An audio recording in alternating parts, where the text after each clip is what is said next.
एक बार एक युवक गौतम बुद्ध के पास आया और गौतम बुद्ध से बोला कि हे बुद्ध, मेरे मन में इतने गंदे विचार क्यों आते हैं।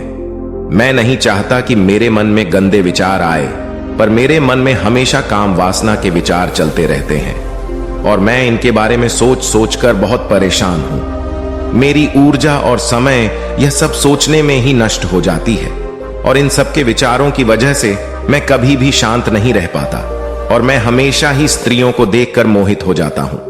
इन विचारों को अपने आप को रोक ही नहीं पाता। बुद्ध मुस्कुराए और उन्होंने उस युवक से पूछा, क्या तुम्हें पता है यह काम वासना होती क्या है? फिर लड़के ने उत्तर दिया और कहा, बुद्ध, मैं यह तो नहीं जानता कि काम वासना होती क्या है, पर हां, यह जो भी है बहुत बुरी चीज है। फिर बुद्ध ने उस युवक से कहा कि सबसे पहले तो तुम्हें यह समझना है कि प्राकृतिक रूप से जो भी चीज हमारे अंदर है वह बुरी नहीं है। हमारे जीवन में उसकी कुछ ना कुछ जरूरत है। वासना कोई बुरी बात नहीं है। यह तो हमारे मन की एक भावना है जो हमें किसी ना किसी चीज की कमी का एहसास करवाती है और फिर हम उस चीज को पाने के लिए उस चीज की तरफ आकर्षित हो जाते हैं। जैसे अगर तुम्हारे पास धन की कमी है तो तुम में धन पाने की वासना उत्पन्न हो जाएगी। तो वासना कुछ और नहीं, बस एक प्रकार की कमी है जो कि एक प्रकार की जरूरत का एहसास है। और जब यह जरूरत शारीरिक हो तो हम इसे काम वासना का नाम देते हैं। युवक ने गौतम बुद्ध को कहा कि बुद्ध, मुझे काम वासना का मतलब तो समझ में आ गया, पर आप मुझे यह बताइए कि यह आती कहां से है और कैसे आती है। गौतम बुद्ध ने कहा कि काम वासना कहीं से आती नहीं है, यह तो हमारे अंदर ही होती है और इसका होना तो जरूरी भी है, तभी तो मानव जाति का विस्तार होगा। युवक ने कहा, जब यह हमारे अंदर ही है और जरूरी भी है तो फिर लोग इसे गलत क्यों बोलते हैं? बुद्ध ने कहा कि यही तो समस्या है।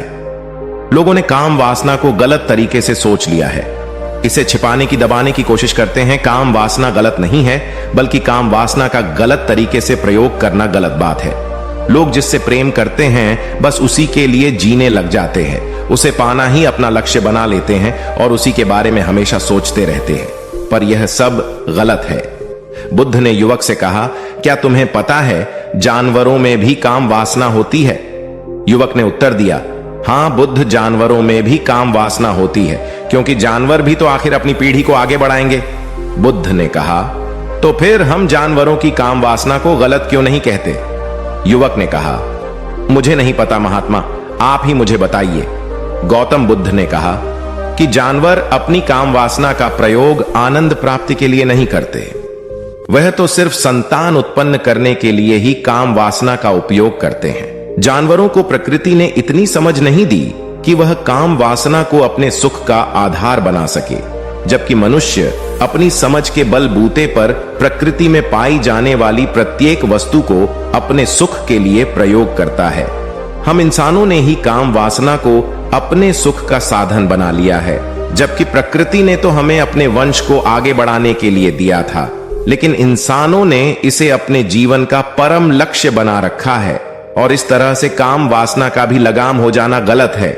युवक ने पूछा, महात्मा जी, ये काम वासना हम पर हावी क्यों होती है? तब गौतम बुद्ध ने कहा कि सुनो, अब जो मैं तुम्हें बताऊंगा उसे तुम ध्यानपूर्वक सुनना। काम वासना का सारा खेल तुम्हें समझ आ जाएगा, तुम्हें तुम्हारे सारे सवालों का जवाब मिल जाएगा। बस तुम्हें ध्यान से सुनकर समझना है। एक बार की बात है, एक आश्रम में गुरु और उनके शिष्य रहा करते थे, जो रोजाना आश्रम के बाहर स्थित गांव में भिक्षा लेने के लिए जाते थे। उस आश्रम का एक शिष्य जिस गांव में भिक्षा लेने जाता था, उस रास्ते में एक नदी पड़ती थी। एक दिन उसने देखा कि एक लड़का पेड़ के पीछे छिपा है। वह उस लड़के के पास गया और उससे जाकर बोला, भाई, तुम इस पेड़ के पीछे छिपकर क्या देख रहे हो? लड़के ने कहा, अरे तुझे नहीं दिख रहा कि मैं क्या देख रहा हूं? तब शिष्य ने नदी की तरफ देखा तो वहां पर कुछ लड़कियां पानी भर रही थीं। वो लड़कियां 14-15 साल की होंगी। तब उसने उस लड़के से कहा, अरे भाई, वहां पर तो लड़कियां पानी भर रही है, इसमें छिप कर देखने वाली क्या बात है? तब वो लड़का शिष्य की तरफ देखकर उससे कहता है, अरे पागल, तुम्हें दिखाई नहीं दे रहा कि कैसे यह परियां नदी से पानी निकाल रही है? जरा उनकी अदाओं को तो देखो, उनके कोमल शरीर को देखो, उनकी पतली कमर को देखो, और उनके बाल उनकी कमर पर कैसे लहरा रहे हैं, मानो सुंदरता बिखरी पड़ी हो। शिष्य ने फिर नदी की तरफ देखा और इस बार वह इससे देखता ही चला गया। उसे किसी भी बात का कोई डर नहीं था, लेकिन अब वो छिपने लगा और उन लड़कियों को देखने लगा।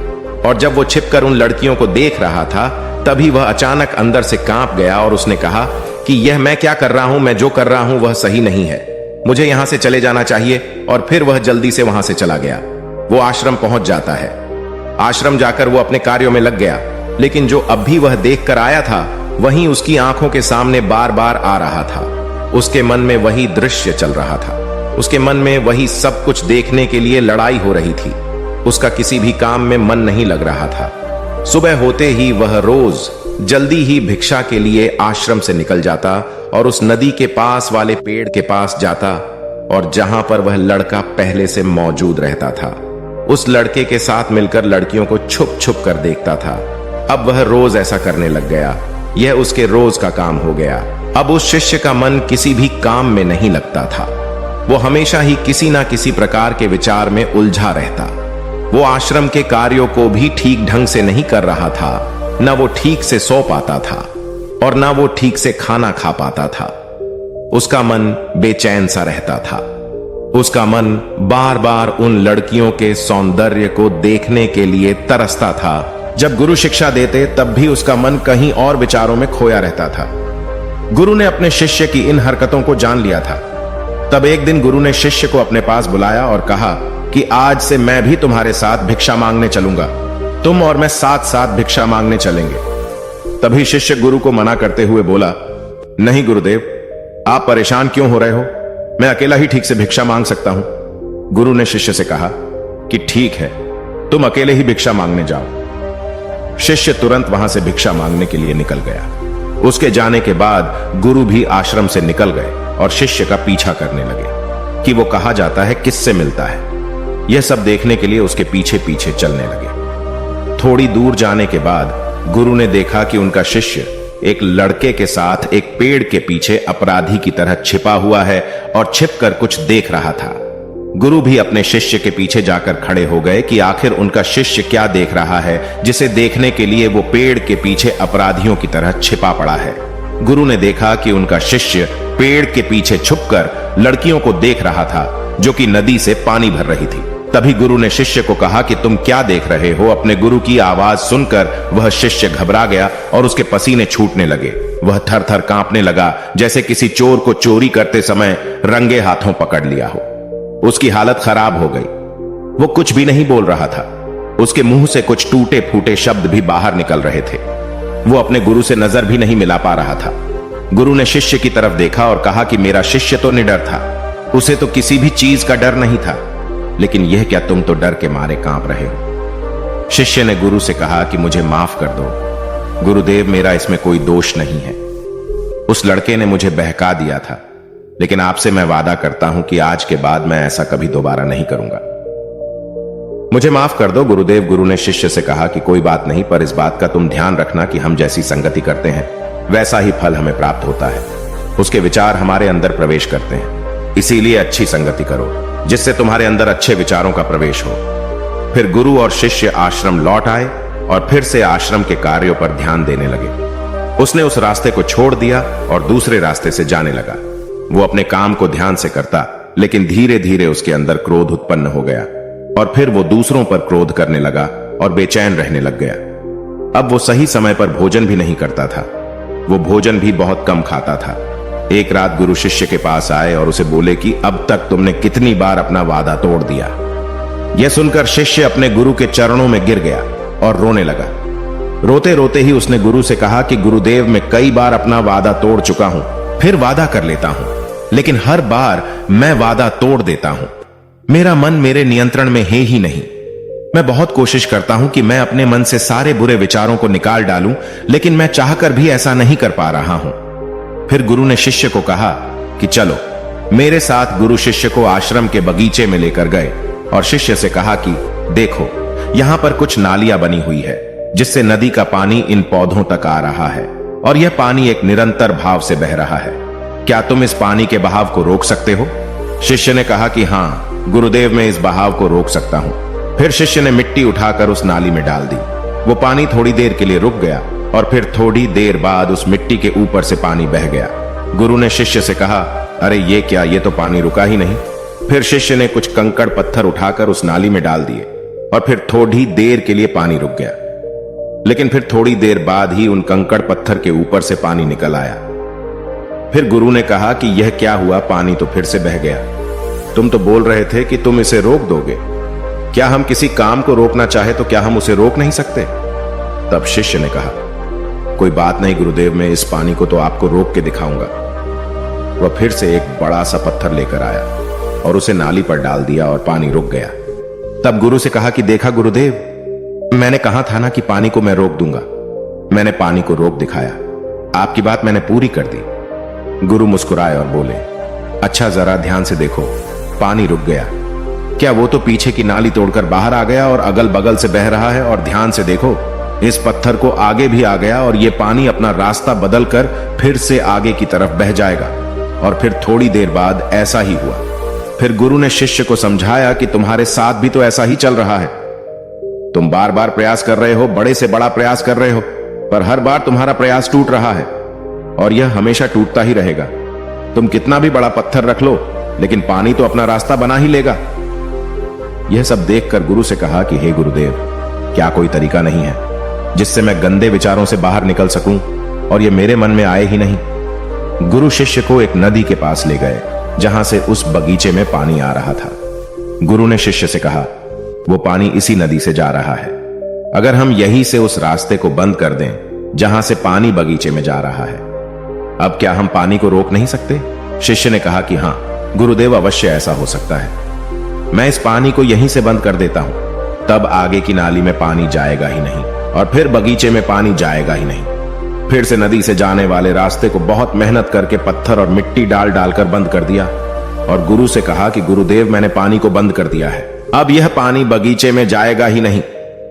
तब गुरु ने कहा कि अगर पानी बगीचे में नहीं जाएगा तो पेड़ पौधों को पानी कहां से मिलेगा? उन पेड़ पौधों को तो पानी की आवश्यकता है, और उन पेड़ पौधों में कुछ पेड़ पौधे तो ऐसे हैं जिनको रोज पानी की आवश्यकता है। वह तो मुरझाकर मर ही जाएंगे। उनका क्या होगा? पानी तो हमें खोलना ही होगा। शिष्य ने गुरु की बात सुनकर वापस नदी से जाने वाले पानी का रास्ता खोल दिया। तब गुरु ने शिष्य से पूछा कि अगर हम इस नदी के पूरे पानी को बगीचे की तरफ मोड़ दे तो क्या होगा? तब शिष्य ने जवाब दिया कि गुरुदेव, वहां पर जितने भी पेड़ पौधे हैं वो गलकर नष्ट हो जाएंगे, वहां पर कुछ नहीं बचेगा। फिर गुरु मुस्कुराए और बोले, तुम इस बात को समझो कि हमें किसी भी चीज को रोकना नहीं है, बस हमें हमेशा संतुलन बनाए रखना है। कम पानी से भी पौधे नष्ट होते हैं और ज्यादा पानी से भी पौधे नष्ट होते हैं। हमारा जीवन संतुलन से ही चलता है। गुरु ने शिष्य से कहा कि अगर मैं तुम्हें कहूं कि तुम आम के बारे में मत सोचो तो तुम्हारे मन में सबसे पहले किसका चित्र आएगा? शिष्य ने कहा कि गुरुदेव, मेरे मन में तो पहला चित्र आम का ही आएगा।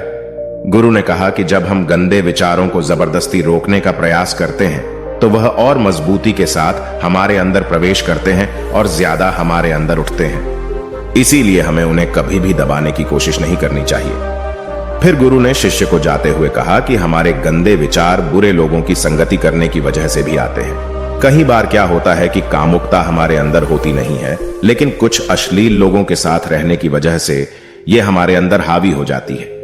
फिर शिष्य ने कहा कि गुरुदेव, आप सही कह रहे हैं, मैं अपने मार्ग से भटक गया था।